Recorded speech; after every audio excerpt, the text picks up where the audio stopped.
Reinaldo, falar de CPI do crime organizado, porque a CPI rejeitou por 6 votos a 4 aquele relatório final do senador Alessandro Vieira, que a gente falou ontem. Como a gente mostrou aqui, o documento pediu indiciamento dos ministros Alexandre de Moraes, Gilmar Mendes e do Dias Toffoli, do STF, e também do Procurador-Geral da República, o Paulo Gonet. Vale lembrar que não houve pedido de indiciamento de ninguém além desses 4. Antes do início da sessão, houve aí umas mudanças na composição da CPI, que foi apontado pela oposição como uma articulação para barrar o relatório. Entraram os senadores Soraya Tronic, Beto Faro e Tereza Leitão. Já os que saíram foram Jorge Cajuru, Sérgio Moro e Marcos Duval. Agora vamos aos votos da sessão de ontem. Quem foi contrário ao relatório? Beto Faro, Tereza Leitão, Otto Alencar, Humberto Costa, Soraya Tronic e Rogério Carvalho. Favoráveis ao relatório: Alessandro Vieira, Magno Malta, Eduardo Girão e Esperidião Amin. Olha aqui, primeiro que haver substituição é próprio da regra do jogo, né? Isso, se, é a velha história. Que é? Como que é? O Corinthians só empatou porque substituíram o jogo. Pode substituir? Pode. Aliás, o Corinthians empatou mesmo tendo tido 2 expulsos, né? Então, porque nós somos, afinal de contas, o povo. Então, a substituição é regra do jogo. Agora, ainda bem que foi rejeitado, né? Porque é um descalabro, um despropósito absoluto. Nós já comentamos aqui, né? Quem tinha razões para comemorar o relatório da CPI é o crime organizado. Este sim, né? De verdade. Então, Marcola, que é um leitor de Nietzsche, né? Eu digo isso porque já conta, Marcola, o intelectual do crime organizado, falando com ironia, né? Deve ter falado, olha, esse relatório do Vieira é bom. O Marcinho VP, né? As milícias, esse sim. Porque considerar que indiciar ministros do Supremo, pedir indiciamento, né, que não pode indiciar, pedir indiciamento do ministro do Supremo e do Procurador-Geral da República, você está indo ao centro do crime organizado, isso é um despropósito, mas é um despropósito tão absoluto, que eu acho, Rafael, que até acendeu algumas luzes na cabeça de algumas pessoas. Porque esse Alessandro Vieira, ele estava tão certo. Tem uma coisa assim, se você todo dia diz um despropósito sobre CPI, sobre o Supremo, ganha espaço na imprensa, é chamado para participar de entrevistas, passa a ser tratado como estrela. Sendo assim, querido, você fala, estou no caminho certo.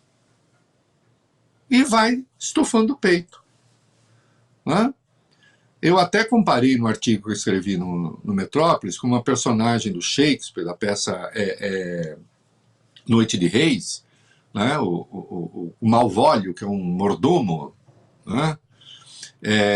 E ele é o querido da condessa, e ele é muito cioso das suas coisas e tal, e é considerado um auxiliar importante, e tem um monte de gente que odeia em razão dessa coisa toda, dessa proximidade que ele tem, né, com aquela que manda no castelo, e decide se vingar dele, e manda uma carta dizendo, olha, ela está apaixonada por você e tal. E ele vai tendo a sua vaidade inflada, até que chega um momento em que ele está tão senhor de si que ele resolve fazer uma grande besteira e cai em desgraça. Eu não estou dizendo que o senador vai cair em desgraça, mas eu acho que perceberam o absurdo da atuação dele. Porque a CPI do crime organizado não era a CPI do crime organizado, definitivamente.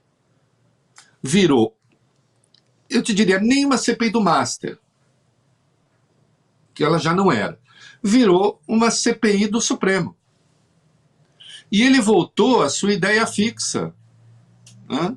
Que eu citei também no meu artigo, do Machado de Assis, né, do Memórias Póstumas Brás Cubas, né, do capítulo 4. Né? Deus o livre, leitor, de uma ideia fixa. Uma ideia fixa é como uma trave nos olhos, um argueiro, né, um cisco no olho, que impede de ver direito as coisas. Assim, o que é que passou pela cabeça desse cara de ter feito aquele relatório, que de resto traz loucuras que são técnicas, absurdas.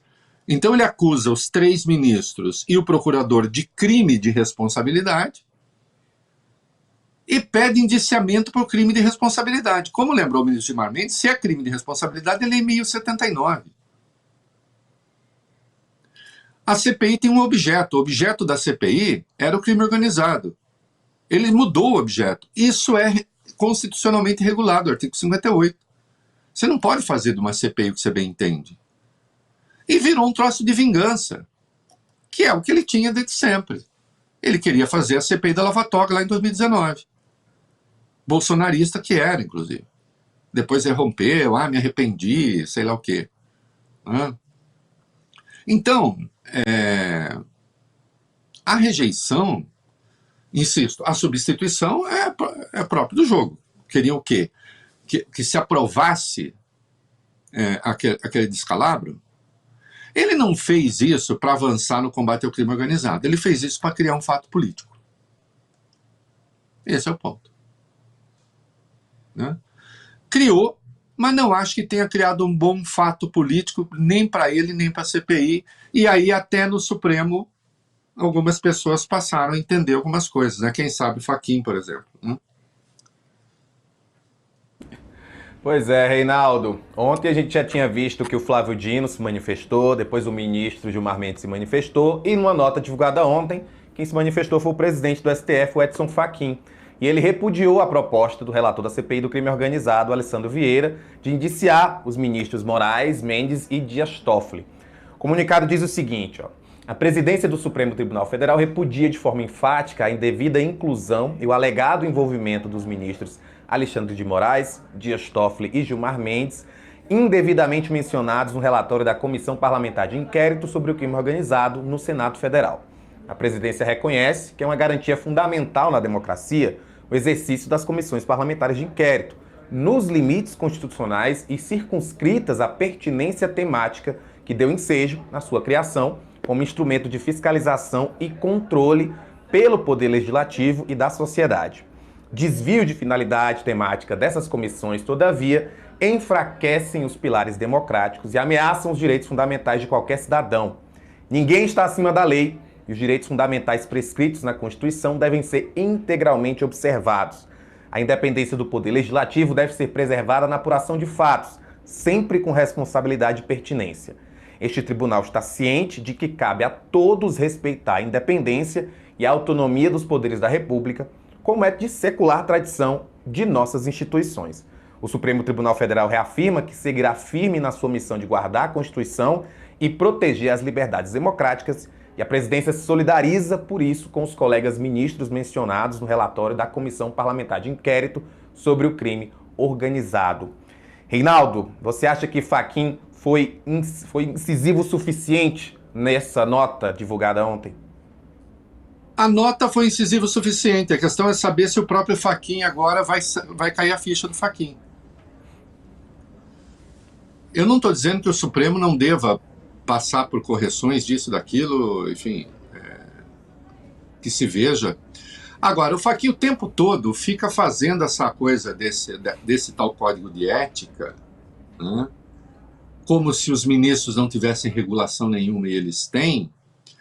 E uma coisa um pouco é o que ele fala lá dentro, outra coisa ele dá uma entrevista e sugere que há uma espécie de armação contra o Código de Ética.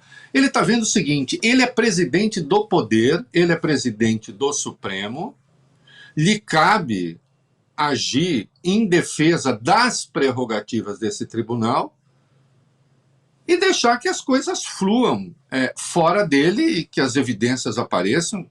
E quem tiver de responder, que responda. Agora, o que ele não pode fazer é ser uma espécie de porta-voz da sociedade dentro do Supremo. Esse é um entendimento muito ruim. porque a natureza do Supremo é ser contra-majoritário. O Supremo não pode ficar atendendo a todas as demandas que vão da porta para fora. E aí, tanto ele como a Carmen Lúcia estão com o entendimento bem prejudicado desse troço. Porque a Carmen Lúcia foi anteontem à Fundação FHC e ela goza de grande prestígio na imprensa e tal. Diz o tempo todo que está sendo discriminada ali dentro. Não vejo como o fato de haver uma mulher no Supremo não quer dizer que ela seja discriminada. O que eu vejo é um grande respeito por ela, que é natural, né?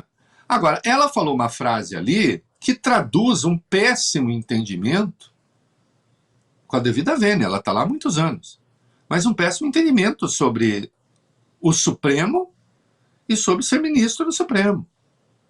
Porque depois de dizer que ela não tem nada de errado, que ela faz tudo certo, tal, e, portanto, fica a suposição de que outros fazem coisas erradas, aí ela disse isso aqui, né? Eu exibi esse trechinho ontem no Não É da Coisa, e exibo de novo, para mostrar que tem problema. Veja lá o que ela disse. Eu não mudei e não vou mudar o Supremo, mas o Supremo também não me mudou, eu continuo sendo quem a minha mãe e meu pai criaram. Péssima frase, horrível frase. Eu não mudei o Supremo, portanto, entrei no Supremo, ele era de um jeito, não consegui mudar. Agora, quando ela diz o Supremo também não me mudou, ela está dizendo, ele não me contaminou. Eu continuo pura. Impuros são os outros. É muito ruim, porque eu espero que o Supremo tenha mudado a ministra. Sim. Mudado o quê? Acho que ela aprendeu mais. Ou não? Eu aprendi, eu estou no Metrópolis há menos de 2 meses, eu já aprendi coisas. Aprendo todo dia. Pretendo contribuir com aquilo que eu sei. Assim são as relações. A ministra não pode achar que, como disse o Talleyrand dos Bourbon, né, que quando tem a restauração na França, com a queda do Napoleão, os Bourbon voltam, e aí o Talleyrand disse, olha só, eles não aprenderam nada nem esqueceram nada. Continuam iguais. Eu duvido que o pai da ministra tenha tido mais a passar ela sobre controle abstrato de constitucionalidade do que o Gilmar Mendes, que é um dos maiores juristas do mundo e um dos grandes especialistas nessa questão. Ela não aprendeu nada, nem na convivência. Porque aí fica esse negócio, eu sou a toda pura, eu sou a Soninha toda pura, para usar uma expressão do Ali Salomão, né? Eu sou a Soninha toda pura e os outros todos são impuros. E um pouco assim age o Edson Fachin também. Um pouco assim o Fux. Então, assim, essa prática de demonizar os próprios membros do tribunal, é claro que tem gente que vai se aproveitar disso, cara. Ora, o Supremo tem muitos inimigos. Esse Supremo que está aí afrontou o gosto de quase metade do eleitorado em defesa da democracia. E gente como Alessandro Vieira se aproveita disso. Então é preciso entender isso. Acho que um pouco caiu a ficha do Fachin. Essa ideia de que tem gente que está querendo, queremos um Supremo melhorzinho. Não, claro, todo mundo quer que tudo melhore. Mas a ideia não é essa, a ideia é desmontar o Supremo. A ideia é atropelar o Supremo. É isso que está em pauta. Não dá para brincar que não é. É preciso ter clareza sobre o que está em curso. Espero que tenha caído a ficha do Fachin. Né? E a Carmen, se o Supremo virou esse peso para ela, porque deve ser um peso, né? Olha só, eu não consigo mudar o Supremo também não me muda, eu sou uma avis rara aqui no meio de tanta impureza, Bom, então precisa parar de se torturar, não é? E lembro que quando lhe foi dado agir também, faltou presteza em muita coisa. A situação de Roraima está aí ainda. Não vai dar tempo da gente falar, mas está aí. Indefinida ainda, o governador. Houve um atraso efetivo na votação do caso Cláudio Castro. Já poderia ter se resolvido antes. Aí é a hora de votar, entendo eu, contra a letra da lei, vota pela eleição indireta. Né? Comentamos ontem aqui naquele ranking, que virou um ranking da Folha, do modo como, do Datafolha, do modo como se organizaram as coisas ali. Então, os ministros mais queridos são os que votam pela eleição indireta no Rio e os que votam contra a punição para golpista. Né? É preciso entender o conjunto que está em curso. Né? É isso. Como eu disse, o Gilmar Mendes também se manifestou em relação ao relatório do senador Alessandro Vieira. Ele defendeu que o parlamentar seja investigado pela Procuradoria-Geral da República por abuso de autoridade. Vamos acompanhar o que ele disse ontem durante a sessão da segunda turma do Supremo. Enfatizo ainda, senhores ministros, que excessos desse quilate podem caracterizar abuso de autoridade, como já foi apontado, e devem ser rigorosamente apurados pela Procuradoria-Geral da República, doutor Edith. Afinal, o próprio Congresso Nacional, ao editar a Lei de Abuso de Autoridade, tipificou a conduta daquele que inicia ou procede à persecução penal, civil ou administrativa, sem justa causa fundamentada ou contra quem inocente, combinando pena de 1 a 4 anos de prisão.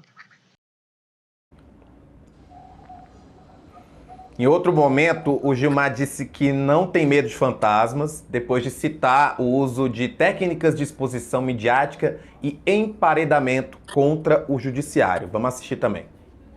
Lembro, por fim, senhores ministros, que o uso das técnicas de exposição midiática e de emparedamento não correspondem a fórmulas ou estratégias inéditas.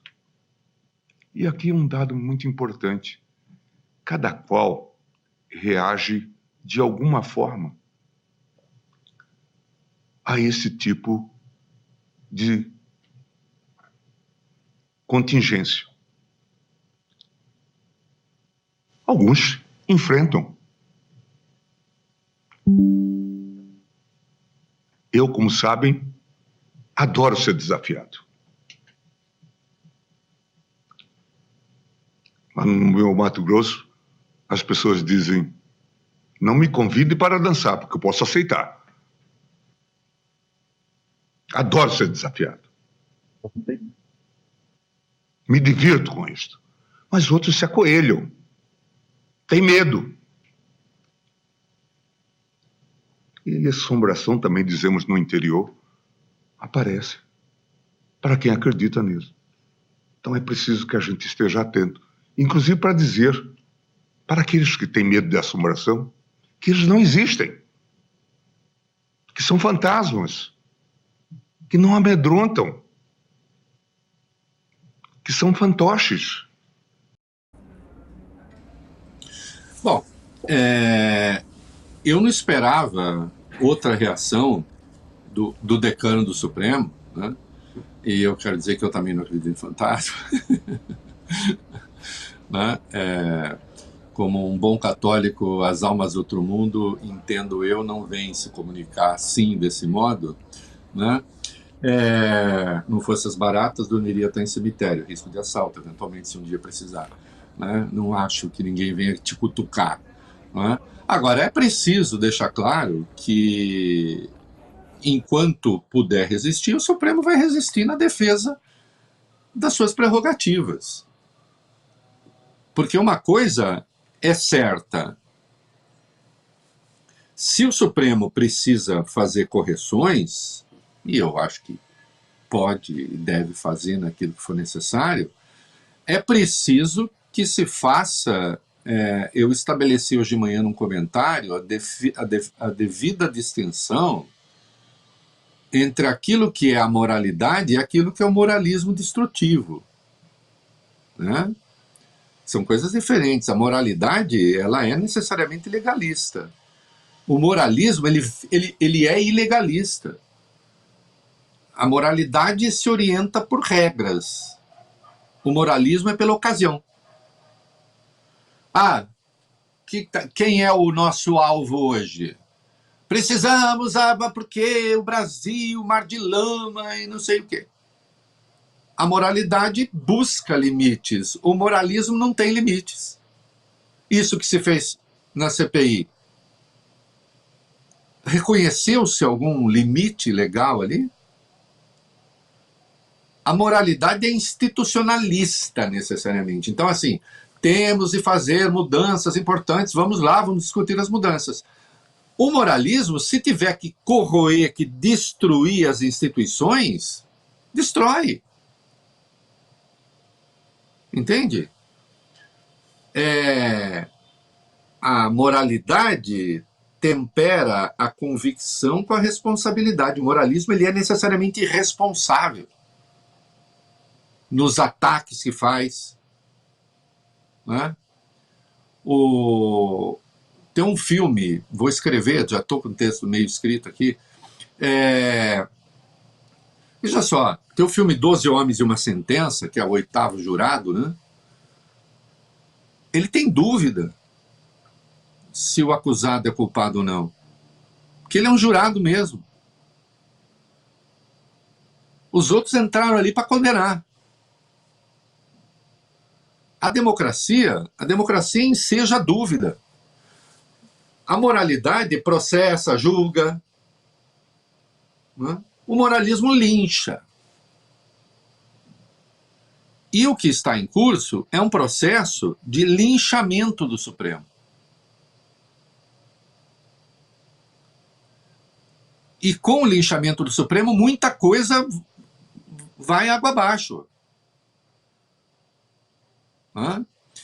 E aí, veja só, o Alcolumbre, embora ele, o Alcolumbre também ele é acusado porque teria relações, investigue-se tudo. Mas na condição de presidente de um poder, e sendo do Senado, e a CPI era do Senado, eu acho que ele falou a coisa certa também. Aldo, o Davi Alcolumbre, ele falou ontem, lembrando que ontem foi a data que o pedido de indiciamento dos ministros do Supremo apareceu, que há agressões permanentes às instituições. Vamos acompanhar o que ele disse na posse do deputado José Guimarães como novo ministro da Secretaria de Relações Institucionais. Infelizmente, nos dias atuais, está muito difícil fazer política com seriedade. Porque a todo instante, Hugo, as pessoas estão pensando em um processo eleitoral e efetivamente não estão pensando na vida das pessoas que precisam. Deixa o processo eleitoral por si só se cuidar do debate e do embate. Só que nós estamos vivendo, Hugo, uma agressão permanente às instituições republicanas. Porque está muito bom agredir as instituições republicanas democráticas, sejam do executivo, sejam do legislativo ou sejam do judiciário. Porque está muito cômodo ofender os outros. Está todo mundo passando dos limites institucionais que norteia a boa convivência na relação republicana. Nós somos uma democracia. A gente precisa compreender as pessoas que pensam diferente. Mas a todo instante, ofender, subjugar, agredir e atacar não vai construir o Brasil que os brasileiros precisam e esperam dos poderes. Olha, você pode dizer o que quiser, né? Caminhando aqui. A gente teria pauta para mais 5 horas, mas vamos... Você pode falar o que quiser do Alcolumbre, e tem uma atuação, às vezes polêmica, suspeita disso, daquilo. Agora, essa fala em si é uma fala correta. É uma fala correta. Existe uma grande diferença né, entre agir para corrigir as instituições e simplesmente partir para a ideia da destruição. Né? Eu falava da moralidade e do moralismo. Né? A moralidade, ela é necessariamente prudente. Vamos ver como é que a gente corrige as coisas em vez de piorá-las. E o moralismo, ele, assim, toda a ideia de cuidado e de respeito à lei, para o moralismo é mera procrastinação. Tá vendo? Não quer resolver. Tem que resolver já. E muitas vezes é uma solução simples e errada para um problema difícil. Né? Então, acho que esse cuidado é necessário. Nós já passamos por um surto como esse, e com isso não estou dizendo que não haja problemas e são graves. Mas nós já passamos por um surto como esse e o desdobramento não foi bom. Não foi bom. Né? De certo modo, a maluquice da CPI do crime organizado trouxe isso à evidência. Né? Trouxe isso à evidência. Há aqueles que, por oportunismo, se aproveitam dessas crises e fazem as piores escolhas. É isso.